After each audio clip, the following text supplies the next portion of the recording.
अनिरुद्धाचार्य और प्रेमानंद महाराज के लड़कियों पर दिए बयान को लेकर हुआ विवाद खत्म नहीं होता दिख रहा। अभी पुराने बयानों को लेकर महिलाएं विरोध कर रही थी कि अनिरुद्धाचार्य ने एक और बयान दे डाला है। इस बार उन्होंने माफी नहीं मांगी, बल्कि अपने पुराने बयान पर कायम रहे।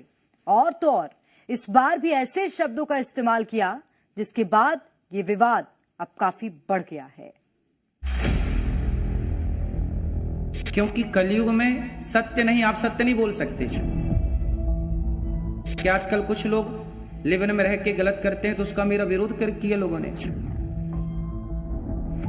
कलयुग में आप को नहीं कह सकते। घूमेगी अर्धनग्न पर सुनना चाहेगी कि हमें देवी कहो। कथावाचक अनिरुद्धाचार्य के महिलाओं पर दिए बयान पर बवाल अभी खत्म नहीं हुआ था, लेकिन एक बार फिर उन्होंने इस विवाद को मानो और हवा दे दी है। अपने शब्दों पर अफसोस करने और उसे सुधारने की जगह अनिरुद्धाचार्य ने फिर अपनी कथा में उन शब्दों का इस्तेमाल किया जिससे लेडीज वर्सेस कथावाचक की इस लड़ाई में फिर उबाल आने लगा है।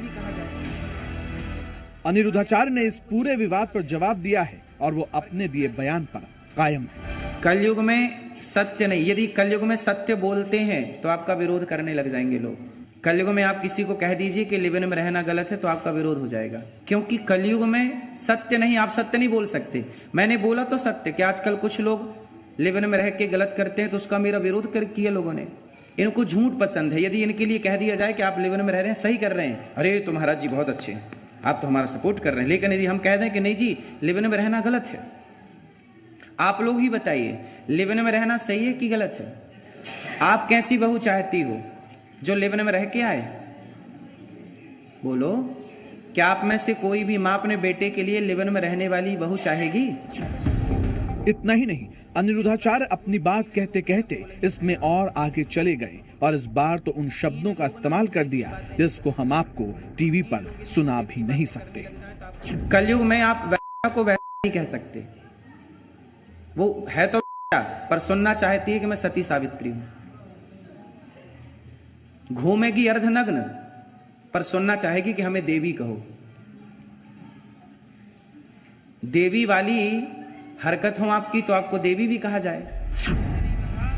यानी एक बार फिर अनिरुद्धाचार्य की जुबान पर लगाम नहीं लगी।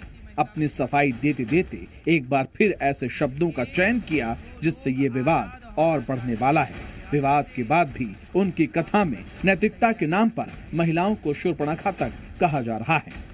और जो स्त्रियां आजाद होना चाहती हैं मर्यादा के बंधन से, वो शूर्पणखा बनने की तैयारियां कर रही हैं। शूर्पणखा आजाद थी, जो मिल जाए उसी को आई लव यू कह देती थी। तो शूर्पणखा जैसी आजादी चाहिए। आजकल तो देखो शूर्पणखा जैसी आजादी बहुत लोग चाहते हैं। आजकल लोग कहते हैं महाराज जी हमें कपड़े पहनने की आजादी चाहिए, घूमने फिरने की आजादी चाहिए, हमें कोई कुछ ना बोले। दरअसल सारा विवाद शुरू हुआ था अनिरुद्धाचार्य के उस बयान पर जिसमें उन्होंने महिलाओं पर विवादित टिप्पणी की थी और अब शब्दों का इस्तेमाल किया था। इसके बाद कई महिलाओं ने इसका बड़ा विरोध किया और अनिरुद्धाचार्य ने उसके बाद माफी भी मांगी थी। क्योंकि अब लड़कियां लाते हैं 25 साल की। अब 25 साल की लड़की 4 जगह की होती है, सब नहीं पर बहुत। और वो 25 साल की जब तक आती है तो पूरी जवान होके आती है।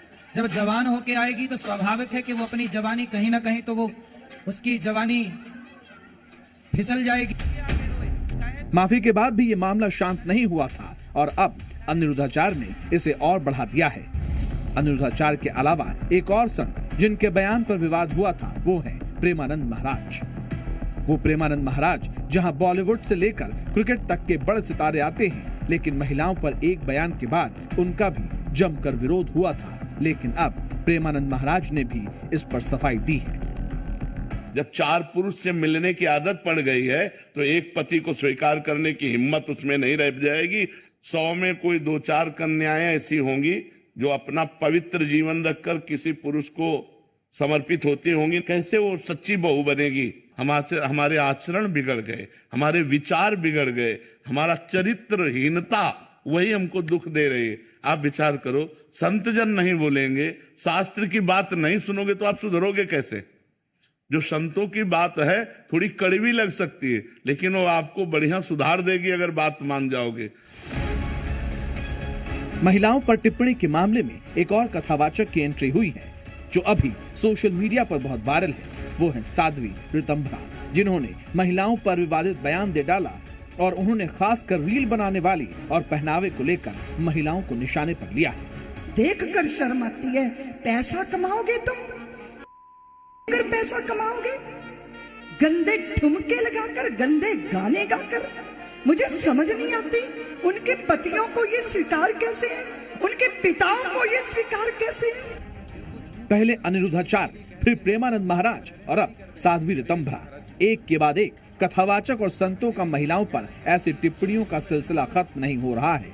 अगर कोई कथावाचक अपनी कथा में अपने हजारों सुनने वालों को नैतिकता सिखाना ही चाहते हैं तो आपत्तिजनक शब्दों का इस्तेमाल क्यों किया जा रहा है, और क्यों, और सारी नैतिकता के पाठ सिर्फ लड़कियों और महिलाओं को ही क्यों पढ़ाए जा रहे हैं, और कथा के नाम पर महिलाओं का अपमान भी कहां तक जायज है।